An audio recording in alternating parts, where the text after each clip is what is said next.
We really want to encourage you to show your kids how to reason and to see the world around them as objectively as possible. Now, it's never possible to see the world perfectly objectively, but we can all agree that we can see the world very subjectively. How do I feel right here, right now? What I want to throw out here is just a word of caution. It's not that one is better than the other. There's a time and a place for everything. Like if you were to propose to your partner, and you were to say, I have observed that I enjoy the time that I spend with you, and I have observed that you made me feel good 4 times yesterday, and that over the last week you made me laugh 9 times. And so I think it could be a good idea to propose marriage to you. That would be a very cold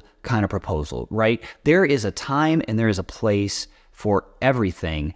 Humans are far more natural at viewing the world subjectively than they are at viewing the world objectively. And the reason this is just such a big deal is kids can learn the lesson that we want to teach them maybe a little too well. And if they're angry at what their friend did, or we don't want to say, well, if you can't give me hard data that tells me every little detail, then it never happened and you don't have a right to be mad. You don't have a right to feel hurt. We see this happen in arguments, right? Somebody will say, well, name me 3 times that happened. And like, if you can't right off the bat come up with 3 times where something happened, then they're like, okay, well, it just didn't even happen.